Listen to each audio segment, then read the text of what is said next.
नमस्कार, राधे कृष्णा दोस्तों, आप सभी का स्वागत है मेरे YouTube चैनल प्रभु भक्ति में। और जैसा कि वैशाख मास शुरू हो गया है और इस वैशाख मास की महिमा बहुत ही ज़्यादा है। इस माह में दान स्नान का पुण्य फल बहुत ही ज़्यादा मिलता है और आप दान स्नान करके अपने लोक परलोक दोनों को सुधार सकते हैं। वैशाख मास विष्णु माँ का बहुत ही प्रिय मास है और यह 23 मई तक रहेगा। तो आइए जानते हैं वैशाख मास महात्म की कथाएं। इस श्रृंखला में आज हम कथा 7 अध्याय 7 के बारे में जानेंगे। इस अध्याय में बताया गया है कि कैसे एक राजा जो कि स्वयं का मांस अपना ही मांस खाने लगा था और क्यों खाने लगा था ये हम कहानी में जानेंगे। तो आइए शुरू करते हैं आज का अध्याय। इसके पहले आपको छठा अध्याय भी सुनना होगा क्योंकि जो छठा अध्याय है 6 और 7 अध्याय एक दूसरे से जुड़े हुए हैं। छठे अध्याय में भी एक राजा के बारे में बताया गया था जो कि जल का दान नहीं करता था। तो कहानी अभी वहीं से स्टार्ट होगी, तो आप छठा अध्याय ज़रूर सुने तभी आपको समझ में आएगा। तो कहानी इस प्रकार से है। उस चमत्कार को देखकर मिथिला के राजा को बड़ा आश्चर्य हुआ।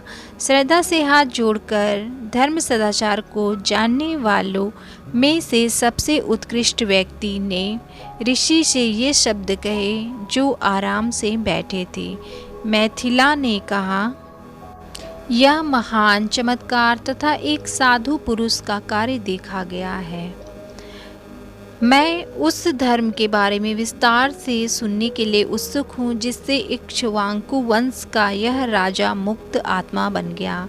विद्वान, मैं विश्वास से संपन्न हूँ, कृपया इसका विस्तार से वर्णन करें। राजा द्वारा इस प्रकार विशेष रूप से पूछे जाने पर श्रेष्ठ चित्त श्रुतदेव ने कहा, अच्छा। और फिर उत्कृष्ट राजा को इस प्रकार संबोधित किया। श्रुतदेव ने कहा, हे साधु, राजाओं में श्रेष्ठ आप दृढ़ निश्चयी, आपने अच्छा निर्णय लिया है क्योंकि आप वासुदेव द्वारा प्रिय पवित्र अनुष्ठानों के बारे में सुनने के इच्छुक हैं। कई जन्मों से अर्जित पुण्य के बिना कोई भी देहधारी प्राणी वासुदेव के उपाख्यानों को सुनने में रुचि नहीं ले सकता है। यद्यपि तुम जवान और राजाओं का राजा हो, तभी तेरा मन इस प्रकार झुका हुआ है। इसलिए मैं आपको शुद्ध भागवत, भगवान का भक्त, अच्छे लोगों में सबसे उत्कृष्ट व्यक्ति मानता हूँ। इसलिए हे सज्जन महोदय, मैं आपको पवित्र भागवत संस्कार सुनाऊंगा। इन उत्तम संस्कारों को जानने, सही ढंग से समझने से प्राणी जन्म जन्मांतर और सांसारिक बंधन से मुक्त हो जाता है। वैशाख के उत्कृष्ट पवित्र संस्कार विभिन्न अन्य संस्कारों की तरह हैं, जैसे स्वच्छता, पवित्र स्नान, संध्या प्रार्थना, जल परिधान, श्राद्ध, अग्निहोत्र। बसंत ऋतु में वैशाख महीने में पवित्र अनुष्ठान किए बिना कोई ऊपर स्वर्ग में नहीं जा सकता। सभी पवित्र संस्कारों में वैशाख के समकक्ष कुछ भी नहीं है। और भी कई संस्कार हैं, वे राजा के बिना प्रजा के समान हैं, जिन पर विपत्तियों का आक्रमण होता है। अर्थात ये संस्कार आसानी से उल्लंघन योग्य होने के कारण केवल प्रतिकूल परिणाम देते हैं। इसके बारे में कोई संदेह नहीं है, लेकिन वैशाख में किए जाने वाले अनुष्ठान आसान हैं। वे हैं जल का कलश चढ़ाना, प्यास पानी के मुफ्त वितरण के लिए लगाना का निर्माण करना, प्याओं का निर्माण करना, रास्ते में यात्रियों के लिए छायादार स्थानों का निर्माण करना, जूते, छाते और पंखे उपहार में देना, शहद में जिंजली के बीज, थकान मिटाने के लिए दुग्ध उत्पाद, पैदल यात्रियों के लिए आश्रयों का निर्माण, कुओं, झीलों, तालाब आदि की खुदाई, नारियल, गन्ना, कपूर और कस्तूरी का उपहार, मीठी सुगंध और गंधक, बिस्तर और खाट का उपहार, स्वादिष्ट आम का फल, नींबू के रस से बना शरबत, मीठा पेय पदार्थ, दमन के फूलों का उपहार, शाम को गुड़ के रस का उपहार, पूर्णिमा के दिन पके हुए चावल की विविधता और प्रतिदिन दही के साथ पकाए गए चावल,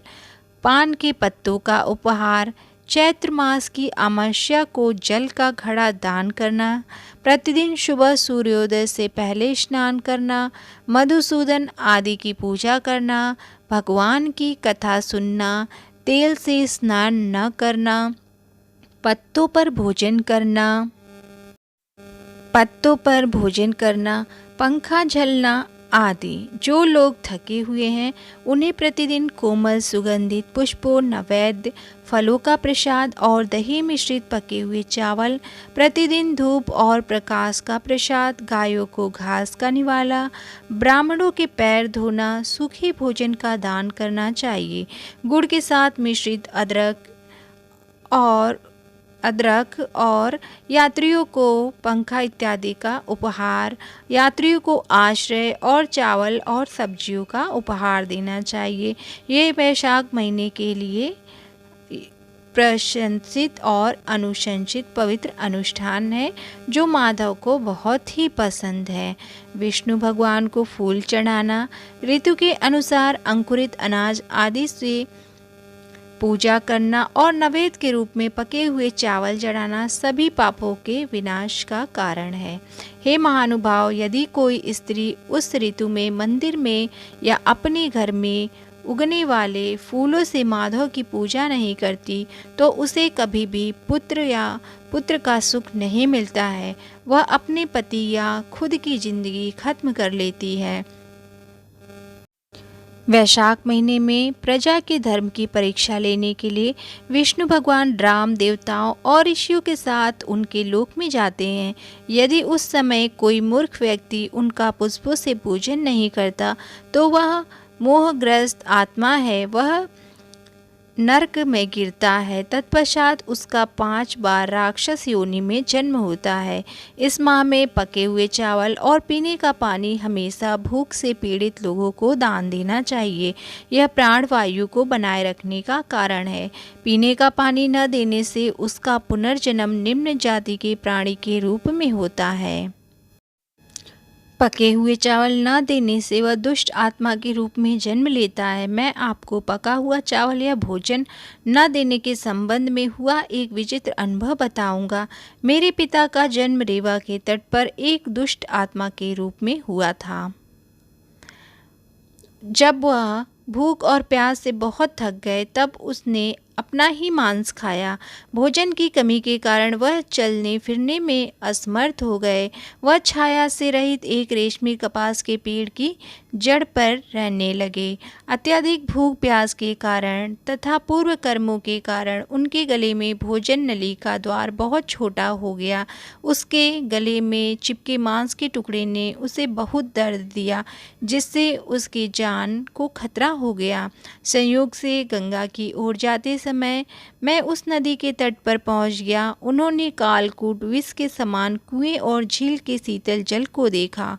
शालमणि वृक्ष की जड़ पर मैंने अपने ही मांस को टुकड़े टुकड़े करके खाने और तरह तरह से विलाप करने के आश्चर्यजनक बातें देखी। वह अपने कर्मों के कारण भूख और प्यास और बीमारी से पीड़ित था।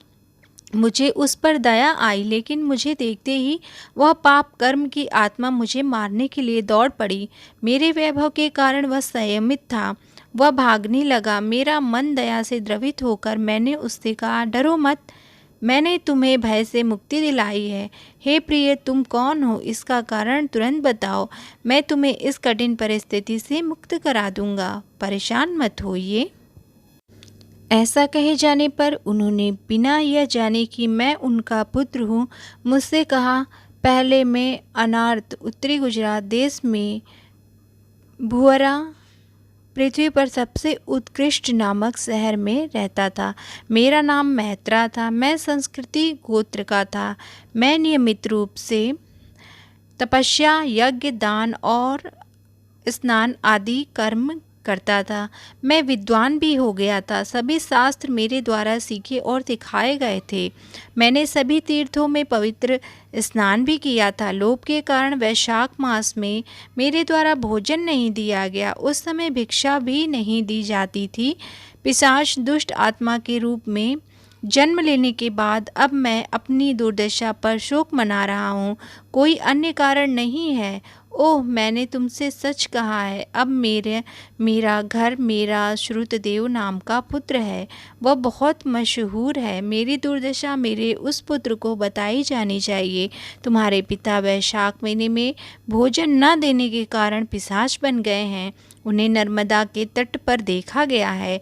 वह ऊपरी मतलब स्वर्ग में नहीं गए हैं, वह अभी भी पेड़ की जड़ पर हैं। वह अपना ही मांस खाते हैं और उस पर विलाप करते हैं।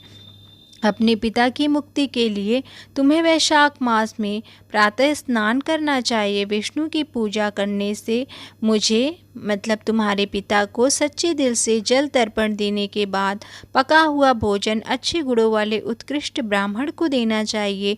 तब वह पाप मुक्त हो जाएंगे और विष्णु के क्षेत्र में चले जाएंगे। उन्होंने आगे कहा, उससे यह बात कहो, वह मुझ पर दया करेगा। इसके बारे में कोई संदेह नहीं है। हर तरह से कल्याण हो, आपके मामले में शुभता हो। पिताजी की बात सुनकर मैं श्रुतदेव दुखी हो गया। अत्यधिक उत्तेजित होकर मैं बहुत देर तक उनके चरणों में प्रणाम करता रहा। अपनी आंखों में आंसू भरकर और अपने आप को धिक्कारते हुए मैंने कहा, हे मेरे पिता, मैं तेरा पुत्र हूँ। मैं संयोगवश यहाँ आ गया हूँ। चूँकि मेरे पिंड संकट से मुक्त नहीं हुए हैं, इसलिए मैं अपने कर्तव्यों से विमुख हो गया हूँ। मैं ब्राह्मणों की निंदा का पात्र हूँ। मुझे बताओ, वह कौन सा पवित्र अनुष्ठान है जिसको करने से आप पाप मुक्त हो जाओगे? प्रतिष्ठित ब्राह्मण, मैं इसे पूरा करूँगा। तब जिसका मन पूर्णतः संतुष्ट हो गया था, उसने मुझसे कहा, तुम्हें तीर्थ यात्रा करके शीघ्र घर लौटना चाहिए। महीने के आगमन पर जब सूर्य मेष राशि में होता है, तो आपको विष्णु को नैवेद्य के रूप में उत्कृष्ट पका हुआ भोजन अर्पित करना चाहिए। हे श्रेष्ठ आत्मा, किसी श्रेष्ठ ब्राह्मण को कुछ दान करो, जिससे पूरे परिवार को मोक्ष प्राप्त होगा। अपने पिता की आज्ञा पाकर मैंने अपनी तीर्थ यात्रा पूरी की और घर लौट कर आया। मैंने वैशाख महीने में अन्न का दान किया, अतः मेरे पिता को मुक्ति मिल गई। वह मेरे पास आए और मुझे आशीर्वाद दिया। हवाई रथ पर बैठकर वे श्री भगवान के लोक में गए। यह लोक जिसे आसानी से देखा नहीं जा सकता और जहाँ एक बार जाने वाले फिर वापस नहीं आते। इस प्रकार समस्त शास्त्रों में जो दान का विधान किया गया है, वह तुम्हें सुनाया गया है। यह सभी धर्मों का सार है। यह अत्यंत गुणकारी है। आप और क्या सुनना चाहते हैं? मुझे बताओ, मैं सुनकर तुम्हें सब कुछ बताऊंगा। यही सत्य है। इस तरीके से श्रुतदेव ने अपने पिता को मुक्त कराया और वैकुंठ धाम विष्णु के लोक उनकी आत्मा गई। तो बहुत ही सुंदर कहानी थी और इसमें अन्नदान का महत्व बताया गया था कि जल दान के साथ साथ अन्न का भी दान बहुत ही महत्वपूर्ण है। इससे हमारे लोक परलोक दोनों ही सुधरते हैं और जीव आत्मा की मुक्ति होती है। तो आई होप आपको ये कथा पसंद आई होगी। तो ज़रूर लाइक करिएगा और चैनल पे नए हैं तो चैनल को सब्सक्राइब लाइक शेयर करिएगा। और हाँ, सभी को धन्यवाद। अपने व्यस्त समय में से थोड़ा सा समय निकाल कर आपने ये कथा सुनी और आगे भी अध्याय को सुनते रहिएगा। इसी कामना के साथ श्री हरि जय श्री राधे राधे।